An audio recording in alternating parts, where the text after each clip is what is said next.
Many are my foes,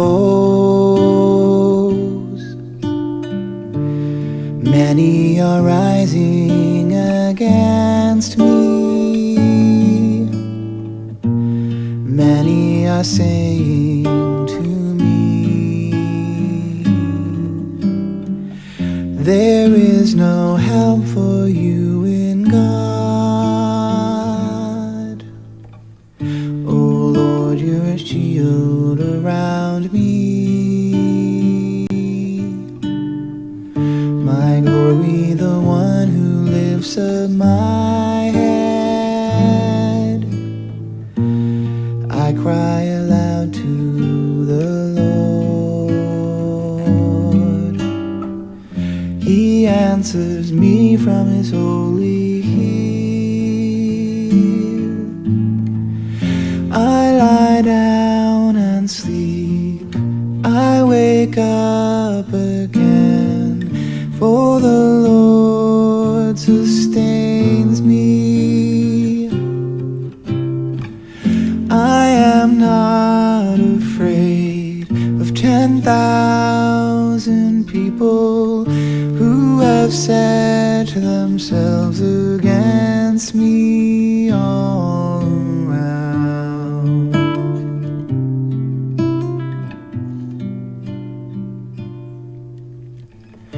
Rise up, O Lord, deliver me, for you strike all my enemies on the cheek.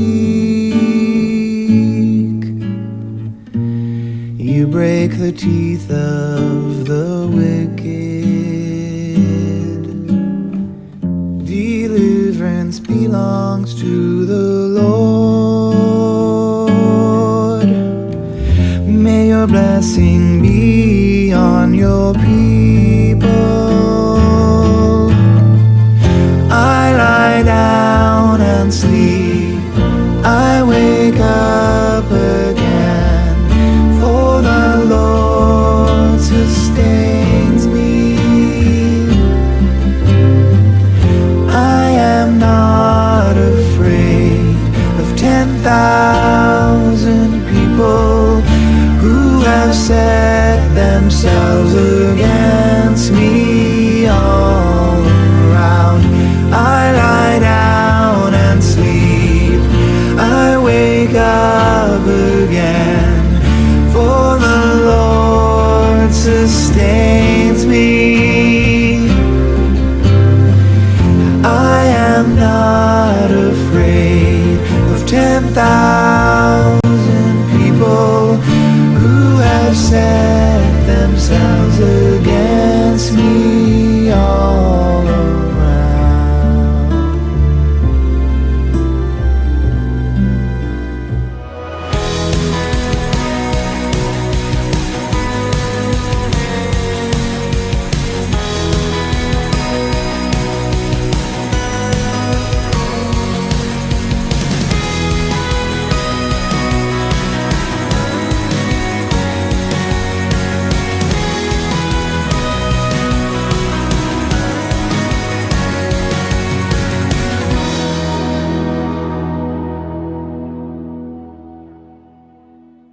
Dios les bendiga, bienvenidos a su noche de estudio de la palabra.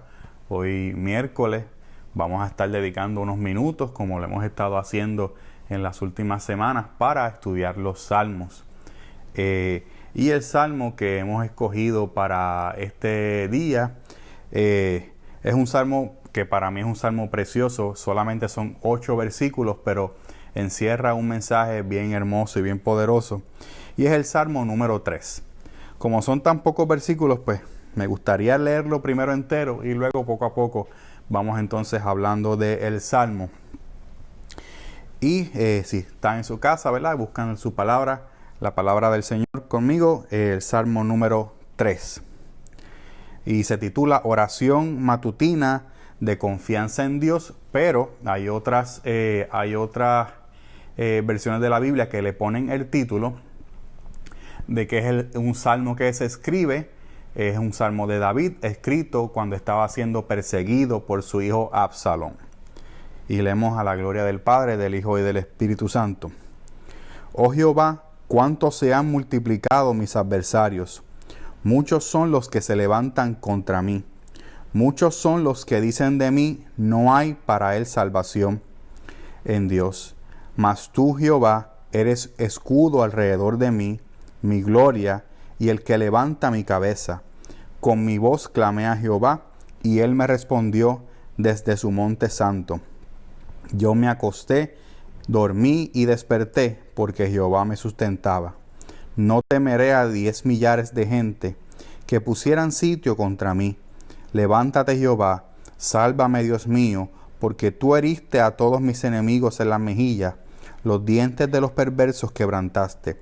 La salvación es de Jehová, sobre tu pueblo sea tu bendición. Pues como les había mencionado, este salmo es un salmo escrito por David, y es escrito en medio de una dificultad muy grande que pasó David en su vida, de las tantas dificultades que ocurrió, pero esta dificultad personalmente le tocó en el corazón porque David en este momento estaba siendo perseguido por su hijo Absalón. Y para poder entender un poco más el salmo, pues tenemos que ir un poco a lo que dice la palabra sobre la historia de su hijo Absalón y qué fue lo que ocurrió con él. Y no la vamos a leer ahora, y porque es una historia bastante larga, pero la pueden encontrar en la Biblia en el segundo libro de Samuel, desde los capítulos 13 hasta el capítulo 18. Y durante ese periodo de capítulos comprende toda la historia de lo que sucedió con el hijo de David, Absalón. Para resumirles un poco la historia, David tenía varios hijos. Uno estaba, conocemos a Salomón, pero también tenía otros hijos. Uno de ellos se llamaba Amnón. Estaba Absalón y la hermana de Absalón, ya que los hijos de David no todos eran de la misma madre. La hermana de Absalón se llamaba Tamar.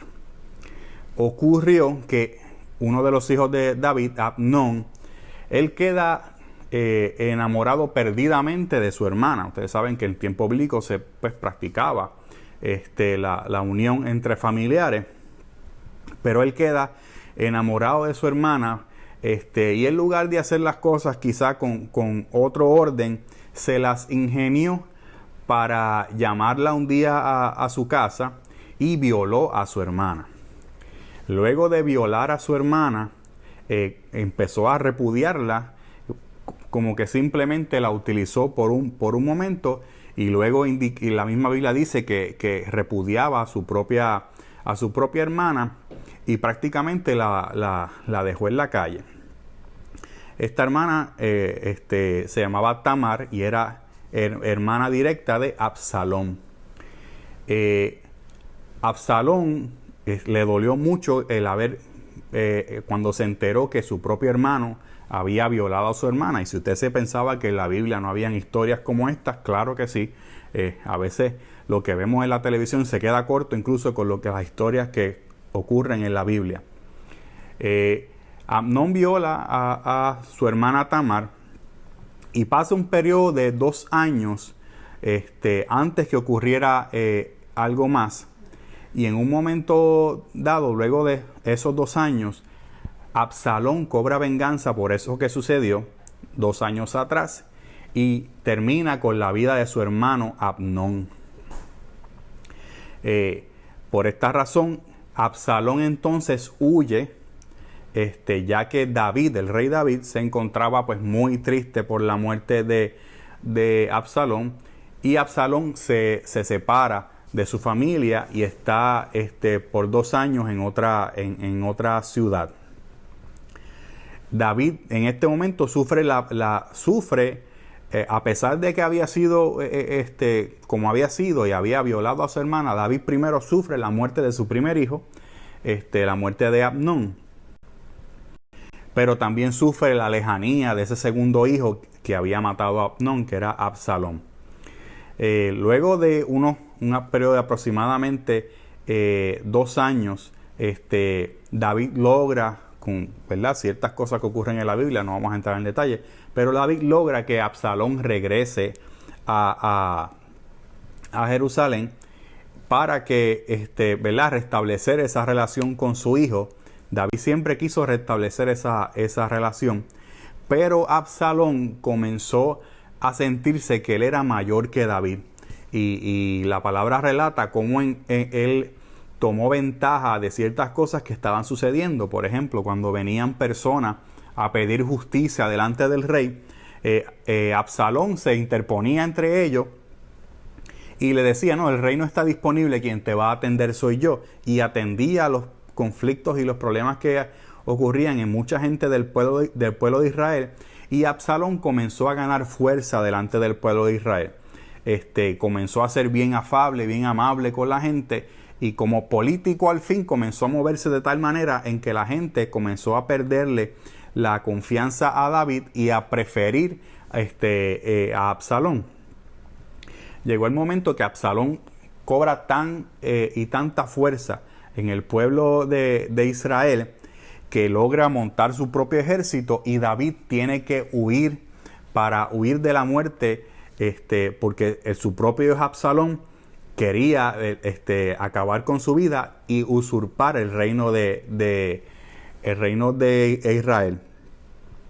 Así que en toda esta novela, si la pudiéramos llamar de alguna manera, en toda esta historia estamos viendo unos conflictos que comienzan desde lo más íntimo del núcleo familiar, y cosas que incluso se pueden estar viendo hoy en día, cómo se levantan los hijos contra los padres, ¿okay? Y no era historia nueva tener guerras entre padres e hijos, pero viniendo del hombre que dice la Biblia que era conforme al corazón de Dios, la manera en que David tomaba las cosas, especialmente porque quien estaba en guerra con él era su propio hijo, era diferente a la manera en que otros reyes tomaban las cosas. Y en medio de la huida que tiene que hacer David de Jerusalén para huir de la muerte a manos de Absalón, es que se da este salmo. Y cuando usted entiende esto, pues si volvemos a los versos, lo va a entender un poco mejor. Oh Jehová, cuánto se han multiplicado mis adversarios, son muchos los que se levantan contra mí. Qué triste es saber que tus adversarios se levantaron desde tu propia casa. Tu propio hijo se levantó en contra tuya. Verso 2. Muchos dicen de mí, no hay salvación en Dios. Verso 3. Mas tú, Jehová, eres el escudo alrededor mío, mi gloria y el que levanta mi cabeza. Y quiero que vayamos a una palabra que aparece entre el verso 2 y el verso 3. Y aparece en varios lugares de la Biblia, unas 71, 72 veces en la Biblia. Y es la palabra Selah. De entre el verso 2 y el verso 3 está la palabra Selah. Y aunque los estudiosos no se ponen de acuerdo en el significado, casi todo el mundo está de acuerdo que es una pausa. Y esta pausa podía ser para tomarse un momento de reflexión, o podía ser una pausa para adorar. Así que en medio de la aflicción que está pasando David, en el verso 2, cuando grita desde lo más profundo de su corazón, dicen de mí, no hay para él salvación, también está un espacio que dice Selah. O sea, toma un espacio de reflexión y una pausa para adorar en medio de la situación. Y qué hermoso es saber que no importa lo que esté ocurriendo, siempre podemos tomar una pausa para adorar a Dios y reflexionar en lo que está ocurriendo. Y va entonces al verso 3. Mas tú, Jehová, eres escudo alrededor de mí, mi gloria y el que levanta mi cabeza. Estar con la cabeza baja significaba el dolor que estaba pasando David al estar sufriendo porque su propio hijo era el que lo estaba persiguiendo. Y Dios es el que levanta su cabeza, el que le dice, lo que tú estás pasando, todavía yo estoy en control. Verso 4. Con mi voz clamé a Jehová, y él me respondió desde su monte santo. Y vuelve entonces David y utiliza la palabra, en el escrito dice la palabra Selah. Ahí hay otra pausa para reflexionar y para adorar. Y uno de los versos que más me encanta es el verso número 5, inmediatamente después del Selah. Yo me acosté, dormí y desperté porque Jehová me sustentaba. Y decir estas palabras el día de hoy es bien sencillo porque usted todos los días tiene la oportunidad de acostarse, dormir y despertarse y adorar al Señor en la mañana dándole gracias a Dios por un nuevo día. Pero cuando usted está en medio de una batalla, usted prácticamente no puede conciliar el sueño. En medio de una guerra, prácticamente hay que dormir con uno de los dos ojos abiertos y la mano en la espada, porque en cualquier momento el enemigo puede venir y quitarte la vida. Mire lo que está diciendo David. En medio de la batalla, él podía ponerse en su tienda de campaña y dormir tranquilamente porque Jehová estaba con él. ¿Qué nos dice la palabra de Dios? Que la paz de Dios es la paz que sobrepasa todo entendimiento. O sea que David, en medio de la prueba, en medio de que su propia vida estaba en peligro, a manos de su propio hijo, pudo encontrar paz en las manos del Señor. Pudo encontrar paz en la palabra. Pudo encontrar paz en la confianza en que él tenía en nuestro Dios. Yo me acosté, dormí y desperté porque Jehová me sustentaba. O sea que Jehová, Dios, incluso provee para nuestro descanso y para nuestro sueño. Verso 6. No temeré a 10 millares de gente que pusieran sitio contra mí. Verso 7. Levántate, Jehová, sálvame, Dios mío, porque tú heriste a todos mis enemigos en la mejilla, los dientes de los perversos quebrantaste. Y va al verso 8 que culmina este hermoso salmo diciendo: la salvación es de Jehová, sobre tu pueblo sea tu bendición. Y termina otra vez con la palabra Selah, haciendo nuevamente una pausa para reflexionar y para adorar. Si usted ve ese verso 8, dice: la salvación viene de Jehová, sobre tu pueblo sea tu bendición. Mire la mentalidad de David.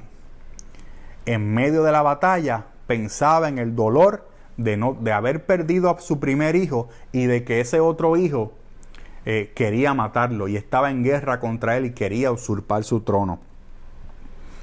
Pero además de eso, lo que estaba en su cabeza era el pueblo que Dios le había entregado. David había sido un rey levantado por el mismo Dios, escogido de entre sus hermanos para dirigir al pueblo en tiempos bien difíciles, cuando ya el rey Saúl había sido desechado por Dios. Así que él decía: ¿cómo toda esta guerra va a afectar a mi pueblo? Los líderes de hoy en día, los políticos de hoy en día, no importa del ala que vengan, de la izquierda o de la derecha, ninguno de ellos se sienta a pensar qué es lo mejor para el pueblo. David, en medio de la batalla, pensaba en que todavía Dios tiene que tener misericordia, porque Dios piensa en su pueblo. Sobre su pueblo sea tu bendición. ¿Cómo termina entonces esta historia? Porque este salmo ocurre en medio de que David estaba siendo perseguido por Salomón. Si usted va al capítulo 18 de Segunda de Samuel, le va a explicar qué fue lo que pasó con Absalón. Mientras él ya había perdido un poco de fuerza en la batalla, en un momento dado estaba en su cabalgadura. Dice la Biblia que Absalón era un hombre de buen parecer y que tenía el cabello bien largo. Su cabello se enreda en un árbol y no puede, de tal manera que no puede salir de ahí. Y los soldados de David lo encuentran y lo matan. Con todo esto, cuando le fueron a dar la noticia a David: ganamos la batalla, la prueba se acabó, esta batalla ya terminó, ya no tenemos que seguir huyendo, podemos regresar a Jerusalén. La única palabra que preguntaba David era: ¿dónde está mi hijo? Está bien, yo sé que ganamos la batalla, pero lo que me importa es saber dónde está mi hijo y cómo está. Y David tuvo que preguntar varias veces. Y aunque los que estaban con David le decían bien contentos: sí, ya tu hijo se murió, ya no es problema para ti. Con todo y eso, el hombre que su corazón era conforme al corazón de Dios, sintió ese dolor, esa angustia y esa pena de haber perdido al hijo que lo estaba persiguiendo. Así es Dios con nosotros. Él es nuestro Padre. Y a veces nosotros somos hijos ingratos y no actuamos conforme a lo que dice la palabra. Con todo, Él nos sigue amando cada día más. Y se sienta cada día pensando en nosotros. A veces nosotros hemos hecho cosas, hemos dicho cosas en contra de otros y actuamos en contra de la voluntad de Dios. Pero Dios nos sigue amando de la misma manera que David amó a Amnón, que David amó a Absalón, no importando que era el hijo que lo quería perseguir. Y de ahí es que nace este salmo precioso que nos habla que no importa la prueba y no importa la angustia. Una prueba tan grande como que tu propio hijo te quiera matar, podemos encontrar en Dios la paz y la tranquilidad que solamente Cristo nos da. Así que Dios les bendiga, Dios les guarde. Hasta aquí esta noche. Sigan reflexionando en el Salmo número 3, en el segundo libro de Samuel, que tiene muchas historias muy buenas para compartir. Así que nos vemos en la próxima y Dios les bendiga.